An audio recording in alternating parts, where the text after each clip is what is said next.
Здравствуйте, интервью на БСТ в студии Алия Тагирова. В приемной кампании 2024 года в Республике Башкортостан примут участие более 65 тысяч абитуриентов. Вузы страны уже начали за каждого из них борьбу. В одном из вузов нашей республики даже запущена программа «Гарантированное поступление». Что это значит, давайте узнаем у ректора Уфимского государственного нефтяного технического университета Олега Баулина. Олег Александрович, это ноу-хау вашего университета. Я думаю, что многим сейчас очень важно узнать, что же это такое. Мы привыкли, наверное, каждый год удивлять абитуриентов, родителей, да и другие вузы, на самом деле, наверное, подходами. И это, наверное, правильно, потому что опорный вуз есть опорный вуз, мы должны задавать какие-то стандарты. Что касается одного из новшеств этого года, проекта «Гарантированное поступление», то он заключается в том, что на базовые наши направления подготовки мы вместе с компаниями-партнерами гарантируем ребенку, если он набирает 220 баллов по ЕГЭ и выше, то он гарантированно поступает вот на этот перечень, повторюсь, наших базовых специальностей.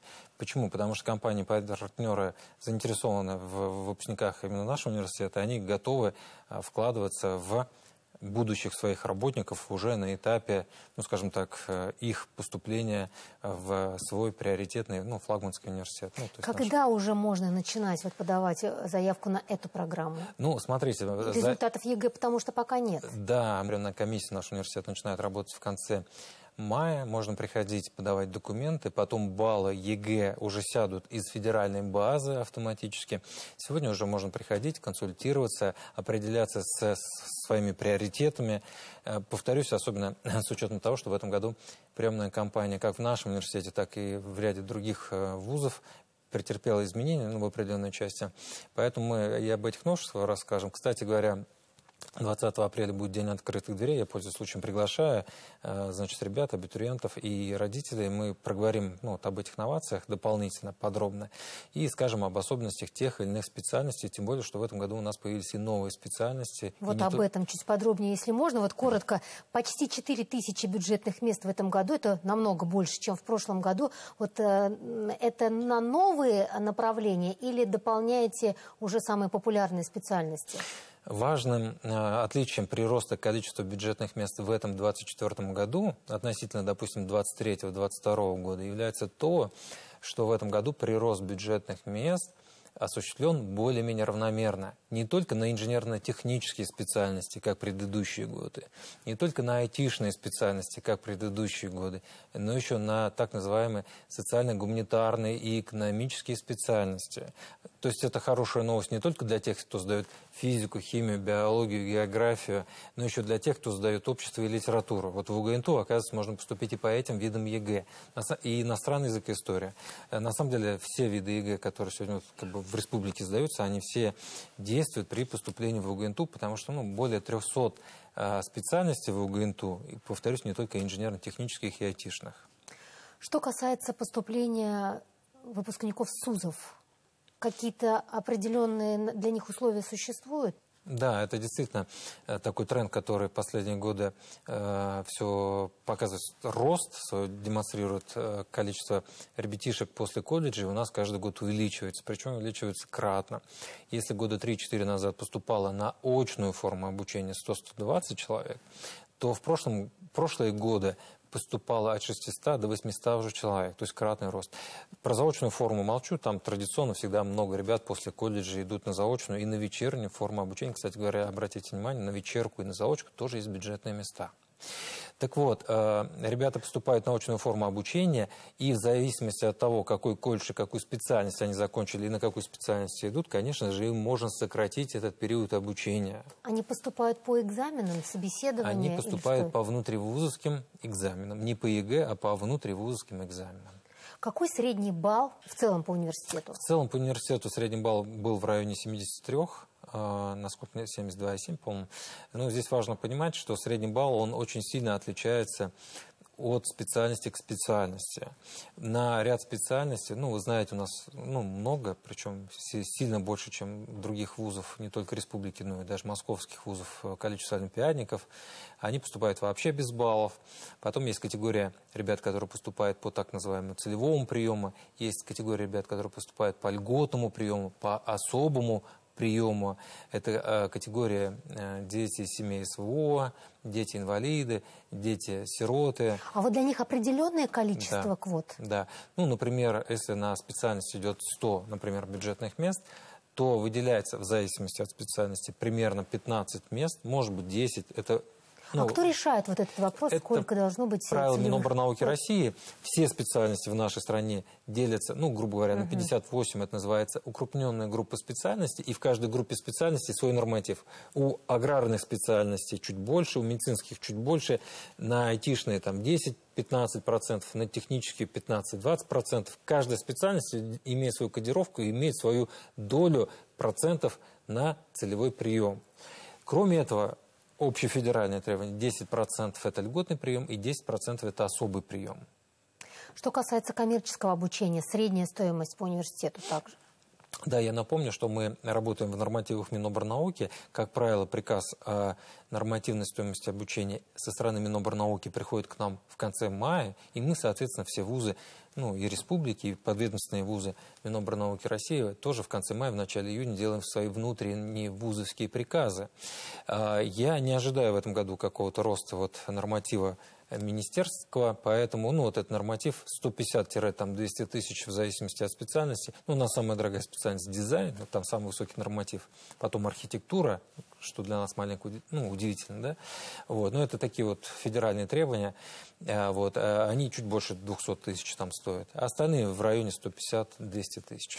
Давайте поговорим о географии. Я думаю, что многие заметили, что даже уже для всего мира Башкортостан, УГНТУ стал тоже центром притяжения. Вот кого ждете в этом году? Может быть, какие-то новые страны?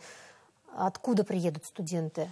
Иностранные студенты, они тоже поступают по разным, скажем так, коридорам возможностей. На так называемый прием по линии Россотрудничества мы как ВУЗ вообще влияния не имеем. Они просто приходят с документами, мы их обязаны принимать. Таких ребят порядка 50-100 человек ежегодно мы принимаем. Вот. А вот в своей осознанной деятельности по привлечению иностранных студентов, конечно, мы в последние годы начали делать акцент на странах бывшего СНГ. Ну, откровенно говоря, здесь есть ряд таких преимуществ больших. Ну, первое, это пониженный языковой барьер. Потому что если ребенок приехал, ну, условно, там, из дальнего зарубежья и из Республики Казахстан, Азербайджан, Узбекистан, из Киргизии, из Туркмении, последние годы много идут, то, ну, мы понимаем, что это проще. Вот, и преподавать проще, и так далее, и так далее. Хотя у нас понятно, что есть программы на английском языке, в том числе, они, ну, как бы культивируются. Ну и наша задача же состоит в том, чтобы как можно больше студентов остались работать именно в Республике Башкортостан. Что касается работодателей, насколько они сегодня тесно сотрудничают с вами? Практикоориентированность, мне кажется, это уже, ну, это везде.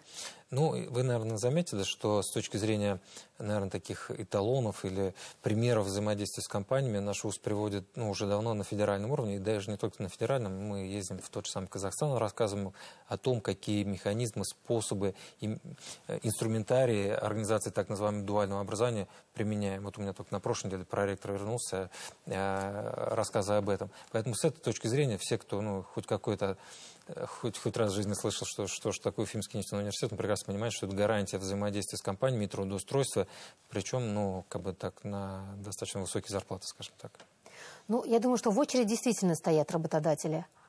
Сегодня точно ребенок, выпускник и даже студент выбирает компанию сам, не компанию. Помогают ли они вам в процессе Конечно. обучения? Я прям вот искренние совершенно слова благодарности нашим компаниям-партнерам хотел бы, вот, пользуясь случаем, высказать, потому что они не просто приходят, а предоставляют места практики, не просто берут на практику с закреплением рабочего места, они не просто их потом трудоустраивают, ребят, но и мы вместе, что для нас, для преподавателей очень интересно, вырабатываем новые механизмы, методики преподавания. Ну, например, в этом году мы запустили с Башнефтью эксперимент, который совершенно точно уже сейчас можно признать успешным. Студенты последних курсов на 4 факультетах, они работают на башнефтевых предприятиях и являются нашими студентами. Это назвали мы производственное обучение. То есть обучение вывели из стен аудиторий на заводы. Ребята уже получают хорошую зарплату. Вот я с ними встречался в прошлый понедельник. Ну, таких улыбающихся студентов приятно наблюдать. Олег Александрович, мне кажется, вот если мы сейчас об этом будем говорить, это будет бесконечно, о том, какие у вас программы, какие у вас взаимодействия с партнерами. Давайте еще раз к приемной кампании. В этом году у вас ведь и в системе СПО много нового. Вы еще и будете готовить коллег для нашей индустрии. У вас открывается медиапроизводство. Вот давайте начнем с СПО, коротко, если можно. Да, мы действительно расширяем количество программ среднего профессионального образования. Это запрос тоже от компании. Они просят, чтобы мы большее количество ребят к ним направляли. Причем здесь речь идет о программах среднего профессионального образования как на базе 9 классов, так и на базе 11 классов. На базе 11 классов, как правило, это программы 10-месячные. То есть достаточно быстро, через, условно, 10 месяцев вы получаете диплом СПО, и мы вас гарантированно трудоустроим, либо вы поступите в нефтяной университет, там, продолжать обучение.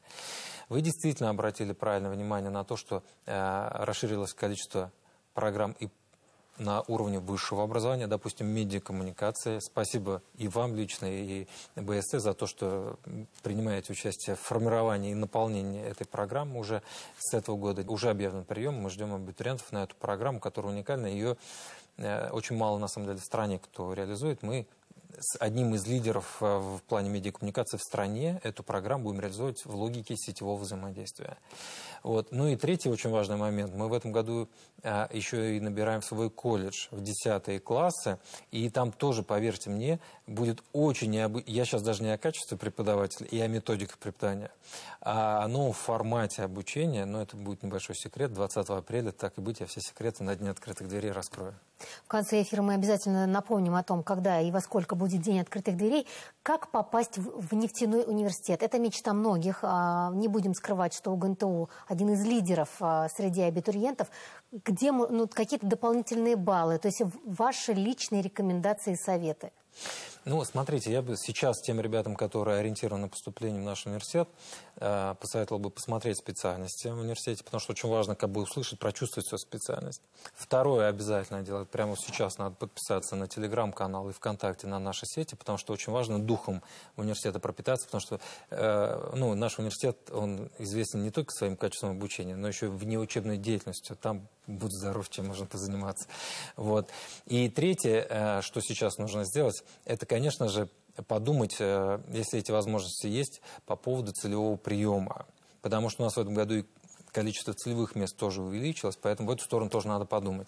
Что касается непосредственно уже будущих специальностей, то это будет известно после результатов ЕГЭ, тем более, что сейчас заявление будет подаваться также через электронную платформу, через госуслуги можно будет подать заявление и в наш университет, и в другие университеты страны, и там уже конкурсная ситуация подскажет, куда проходите, куда не проходите. Спасибо огромное, Олег Александрович. Все не успеем обсудить. В итоге 20 апреля во сколько? 20 апреля в 11, по-моему, часов. В 11 часов День открытых дверей в Уфимском государственном нефтяном техническом университете. Спасибо за ваши ответы. Я думаю, что уже непосредственно лично с абитуриентами, с их родителями вы тоже пообщаетесь. Дорогие друзья, интервью на БСТ. Оставайтесь с нами, увидимся.